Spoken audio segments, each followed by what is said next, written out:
In the meantime, I'm going to invite Mr. Gilad Noam. Gilad is a PhD candidate at the Hebrew University. He comes from a different discipline. He comes from international law, but did definitely write some articles about intellectual property and human rights. If time permitting, he may also give us his view about HR, human rights, and IP. If time permits, he will also give us a little bit vista about the Israeli domestic place. About the Israeli domestic place, I'm not. Forget about it. Yes, I'm not sure. I just remark very briefly, in continuation to Professor Eisenberg's lecture here, that we had a very interesting experience here in Israel concerning the question of parallel importation, and it has similarities with the debate that you described in the United States and Canada, since also here the main issue wasn't the patent issue. It was the security and the other conditions of safety of the drugs. That's interesting. We had also a judgment of the Supreme Court concerning it, maybe later. I will not take you to India, to Japan, or to Canada. I will take you to the law, to a branch of the law, but a different branch of the law, not intellectual property law mainly. I'll speak about intellectual property a little, but mainly to human rights law.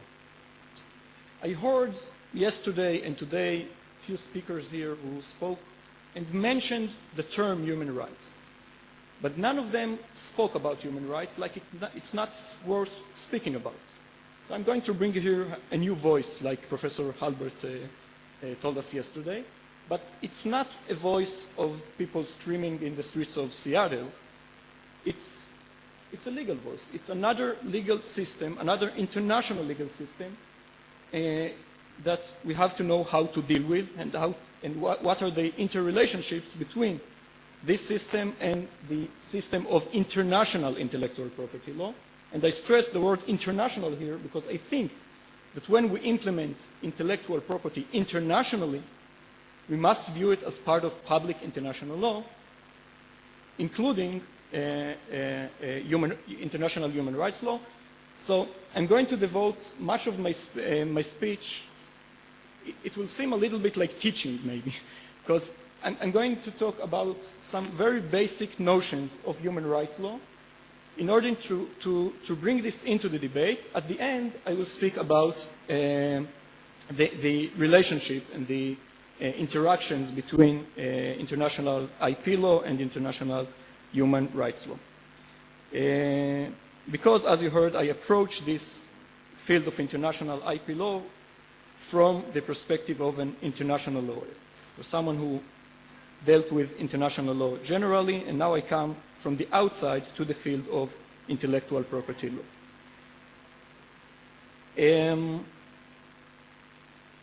My main purpose is to try to examine how international intellectual property law fits within the larger framework of international law, and how should we deal with interaction and contradiction between this international regime and other international regimes. My claim is that when we shape, interpret, and examine international intellectual property law, as opposed to domestic legal regimes of intellectual property law, one cannot focus only on policy considerations, in which we heard here, which are typical to IP law when implemented in the national sphere, although, of course, these considerations must be taken into account. Professor Jervis, in his speech yesterday, claimed that the Doha declarations made in the Doha Ministerial Conference in November 2001 paved the way for a regime theory towards the TRIPS agreement, meaning that the TRIPS agreement should not be read in isolation from other international legal instruments, but as part of a more comprehensive international legal regime. Of course, I fully agree with this notion. My modest aim in this speech is to present some reflections from a perspective of an international lawyer about the way that, in my opinion, the relationships between international human rights law and international IP law should be viewed according to the principles of public international law. To those of you who have read the abstract that I delivered to the organizer of this conference some weeks ago, I should say that I realized that the time available to me for this speech is not sufficient for me to refer to the WTO General Council's decision adopted on August 30, 2003 on implementation of paragraph 6 of the Doha Declaration on the TRIPS Agreement and Public Health and analyze it in view of international human rights law. So I'll only say a few words about it maybe in the end, but I don't think I have much time to go into it. Hence, my speech will focus on two main issues. First, I would like to present some of the legal infrastructure taken from the field of international human rights law that is relevant for the problem of access to life-saving pharmaceuticals. Second, I would like to examine the interactions between the legal rules regarding this problem and the laws of IP, mainly patent law, when implemented in the international arena, as the case is in the TRIPS agreement. What does international human rights law tell us regarding the problem of access to life-saving drugs? First, it is worth noting that there are several areas in which there are interactions and possible contradictions between international IP law and international human rights law. One example is the conflict between copyright law and the freedom of expression. As I said, I wish to deal only with one issue regarding these two legal regimes, which is the conflict between international patent law and human rights law regarding the problem of access to essential medicines. It should be noted that the solutions to different conflicts between these two legal regimes will differ, of course, in accordance to the matter at hand. Hence, the ability to derive general conclusions as to the interrelationships between international IP law and international human rights law from the views that I will express here must take into account the differences between the various branches of IP law, as well as the differences between the variety of human rights that are recognized in international law. Another preliminary remark I wish to make is that when examining the problem of access to life-essential medicines, one can turn to a variety of international legal instruments and regimes, such as it was mentioned before by our chair, the World Health Organization, regional human rights treaties, etc. Due to the shortage of time, I will focus mainly on Article 12 of the Covenant, which I will call from now on the ICE-SCR, which is the International Covenant on Economic, Social, and Cultural Rights.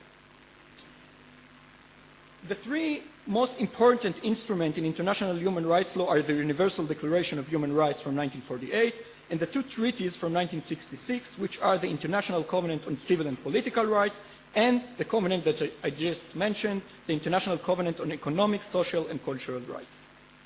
The Universal Declaration from 1948 is not an international treaty. It is a declaration adopted by the United Nations General Assembly and thus does not in and on itself bind states, and it does not form part of international law. However, many of the rights enumerated in the declaration are recognized today as part of international customary law, after these rights were adopted in multilateral treaties to which a considerable amount of states acceded. Also, the Universal Declaration is a significant instrument in international human rights law since it was the first time that states declared what they think the term human rights should include in international law. Thus, the declaration performed the basis on which the future human rights treaties were being drafted. Article 3 of the declaration states inter alia that everyone has the right to life, which is another right relevant to the discussion, but I won't discuss this right because I might be accused of demagogic arguments here if I'll talk about question of life and death, although I do think these are questions of life and death. I will talk about a different right.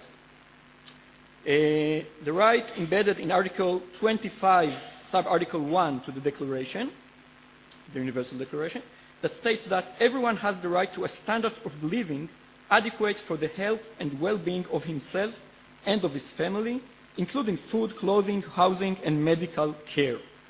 More specific provision regarding the right to health and to medical care was included in the ICE-SCR, I remind you, the International Covenant on Economical, Social, and Cultural Rights in 1966. And it's important to mention, to this treaty to date, more than 130 states are parties to this treaty. There are many debates concerning the rights in this treaty. Some of them I will refer later, but the mere fact that more than 130 states are parties to this treaty is enough, I think, for the purposes of our discussion, because they are obliged by the rights enumerated in this treaty. Now, Article 12 to this treaty states that the states parties to the present covenant recognize the right of everyone to the enjoyment of the highest attainable standard of physical and mental health. And it also said that the steps to be taken by the states parties to the present covenant to achieve the full realization of this right should include those necessary for, and there's a list, I won't read all the list, the prevention, treatment, and control of epidemic, endemic, occupational, and other diseases, and also the creation of conditions which would assure to all medical service and medical attention in the event of sickness. Many of the people sitting in this room, and some of the people sitting near this table, now probably think to themselves, what's the point? This so-called human rights law, if it can be called law, does not tell us anything new. Everybody has a right to the highest level attainable of health. States should try their best to provide people with the highest attainable standard of health. But we can say we have no problem with this vague provision, because the purpose of patent law, and the previous speakers talked about it, is to promote innovation, including in the medical field, so that people can enjoy higher levels of medical care. So there isn't any conflict between Article 12 of the ICCR and patent law. Another thought that might have crossed your minds when I read this article is this so-called the right to the enjoyment of the highest attainable standard of health a human right? The question is part of a wider debate concerning the question whether economic and social rights can be regarded as universal human rights, since their application is dependent mainly on each individual country's economic resources, and thus, the argument goes, one cannot define an absolute universal instruction or standards regarding these rights. The general question regarding the acknowledgement of economic and social rights as universal rights in international law are beyond the scope of the present presentation. For the purposes of the present discussion, it would be enough to refer to the fact that most of the countries in the world, as said it before, more than 130 countries, did in fact accede to the ICCR. So the important question that we should be dealing with, at least with regard to those countries, is what is the content of the seemingly vague obligations arising from Article 12 concerning the right to health. And here the discussions goes and becomes much more complicated. When interpreting the human rights covenants, one should not limit himself to the language of a specific provisions.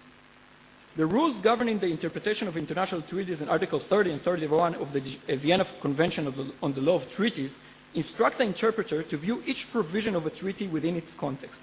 So, when we wish to learn about the obligation arising from Article 12 in the ICCR, we must examine additional provision of this covenant. Moreover, when dealing with international human rights law, a main source of interpretation is found within the work of the human rights bodies, especially the human rights committees. Each one of the multilateral human rights treaties, among them the ICCPR, the International Covenant of Civil and Political Rights, and the ICESCR, has a committee of experts to which states parties must submit periodical reports on the measures they have adopted and the progress made in achieving the observance of the rights recognized in the relevant treaty. These committees respond to these reports, and from these responses one can learn much about the way certain rights were being interpreted.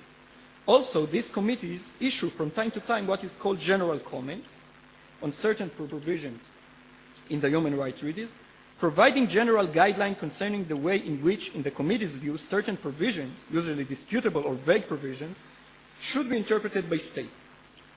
As we will see, such a general comment was issued by the Committee on Economic, Social and Cultural Rights regarding Article 12.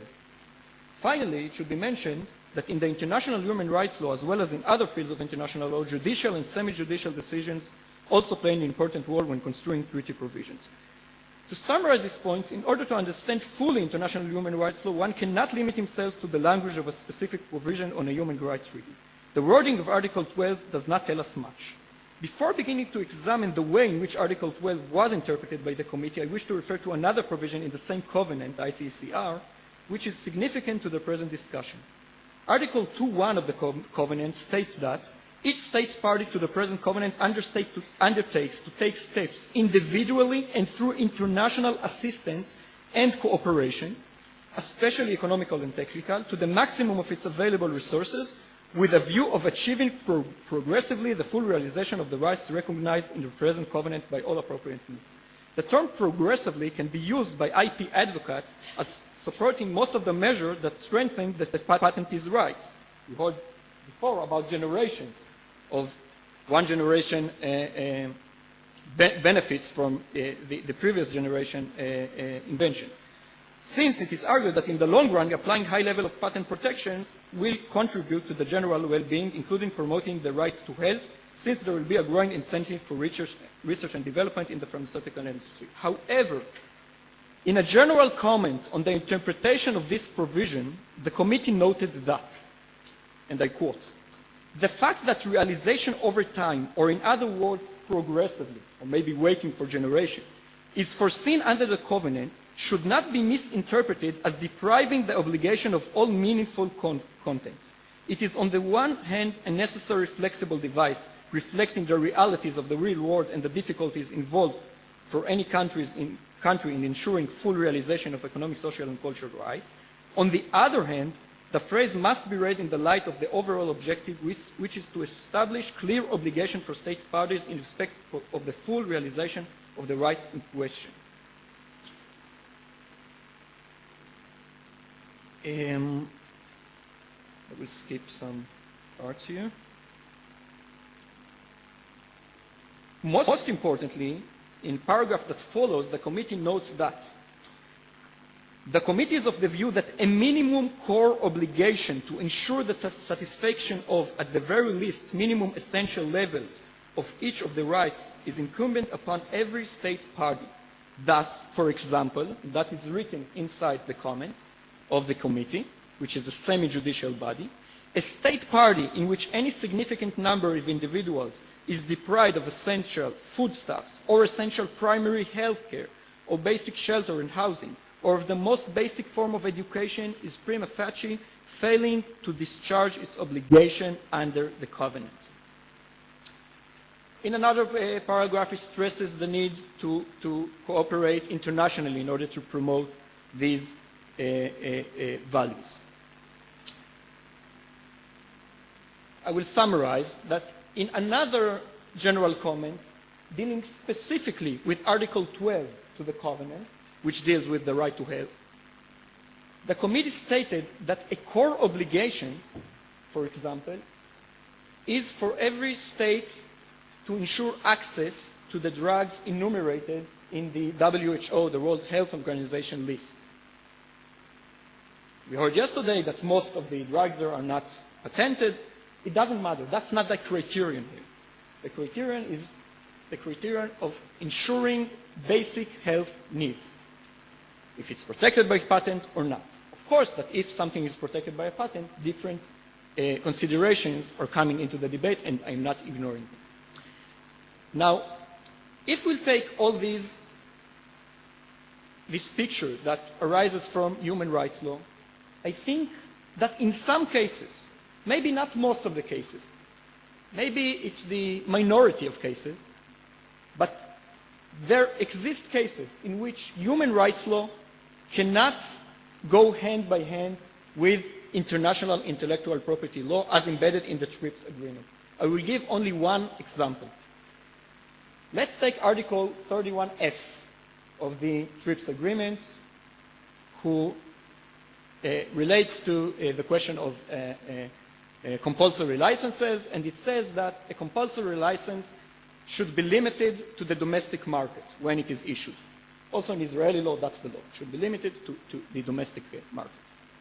Here, in the ICCR, we have a clear obligation to assist states to cooperate internationally when they are in a state that needs support.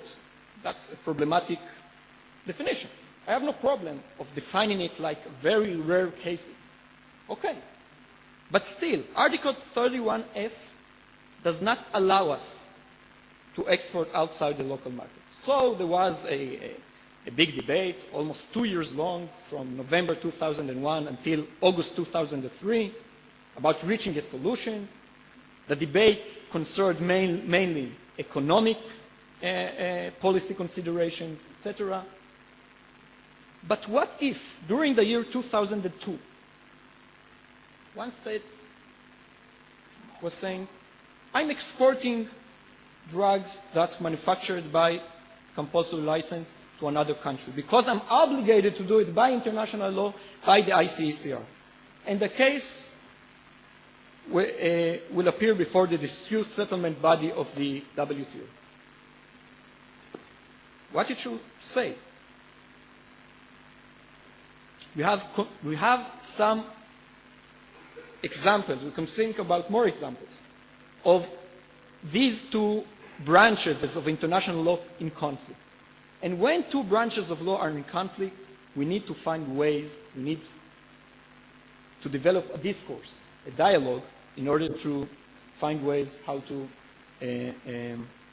achieve a solution that don't don't look over one field of the law, even though today the field of international economic law seems more powerful.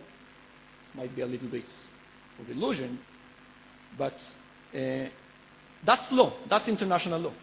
Maybe it's weak law, but that's human rights law, and we have to read it, we have to know it,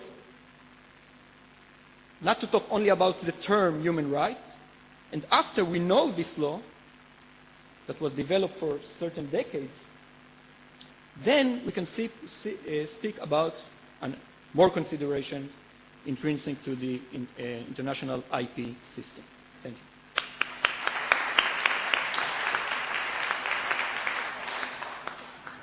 To decide what we are going to do, anybody that has a question to raise up his hand now. Okay, so I'm not giving you the right to respond. They are going to give you the right to respond. Just a reminder, whoever asks has to go to the mic there. I have a short question to Professor Edelman. Could we have your own take with regard to price discrimination and market differentiation, and could you explain us why Professor Eisenberg was wrong with regard to the date weight loss argument?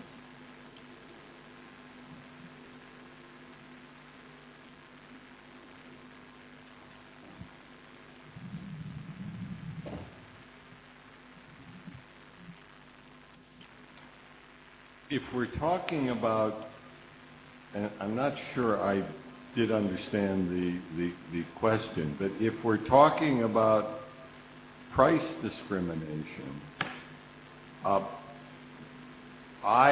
if I were designing the system, I would tell all countries to fight international exhaustion and make international exhaustion illegal, so that you could ensure that if I sold a product in a particular poor country, I could sell it at a lower price without fear of that product being re-exported. And you see, it's the same problem as the United States has with Canada. We will no longer sell Canada enough product to both supply the Canadian market and the U.S. market. That's what the pharmaceutical companies will do. And the real fear now, the reality is that because of the international criminals who now have figured out how much money there is in counterfeit drugs, they will supply the rest of the Canadian market. And can Canada really police that when our companies refuse to sell any more product to Canada than would satisfy the Canadian market? And we're only selling at a lower price in Canada because the Canadians the provincial government has the federal government has the power over new drugs. So they can set the price of new drugs, as I understand it. They can't set the price of generics, it turns out. So Canada pays more for generics than we do. That's the irony. The total cost isn't much different. They pay more for generics, we pay less for generics. I've never met, since I live in Detroit, right at the border, I've never met a Detroiter that went to Canada to buy generics, because they're higher. But those are not controlled. There's no price control because for some reason they're controlled by the provinces, not by the federal government. One more. Yes. Thank you. Oh, sorry. Two more then. Two more.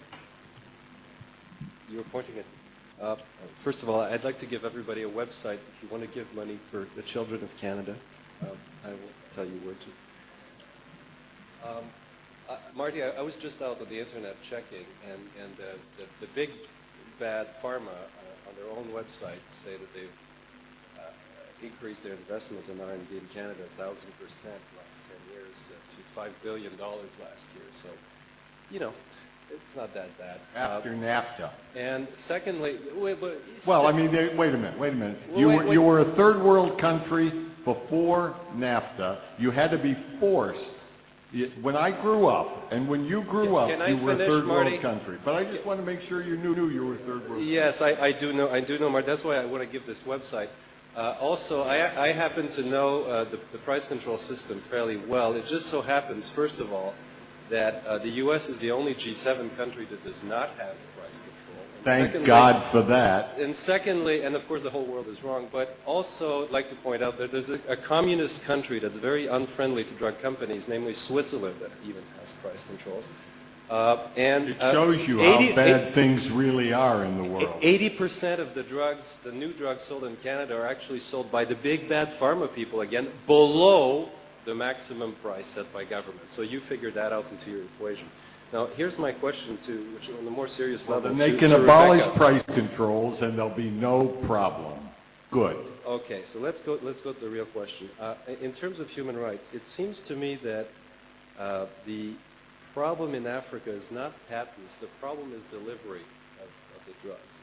Now, the problem with tritherapy for AIDS in particular is, of course, as the name indicates, you have to take at least 3 different types of medication. Now, I've always argued that the pharmaceutical companies, generic or not, who make these available should combine them into a single pill to make that, first of all, easier to deliver and make sure that people are taking their drugs. So you have to understand if you don't take your drugs, you can develop drug-resistant AIDS, which is much worse long term. And also would have the great advantage that you could check re-import because these drugs would not be made available in countries such as Canada and the United States, where you would still have them to take them as separate pills. And the argument that I'm always hearing, and I'd like to hear somebody's take on it because no one's ever been able to convince me, is you can't do that because if American consumers learn that instead of taking 3 pills in Africa they only have 1, there's going to be a revolution. And I don't buy that, but am I the only one? Or I just don't. I don't know, Rebecca, if you want to, if you have an answer to that, I just don't understand the argument that the American consumers will rebel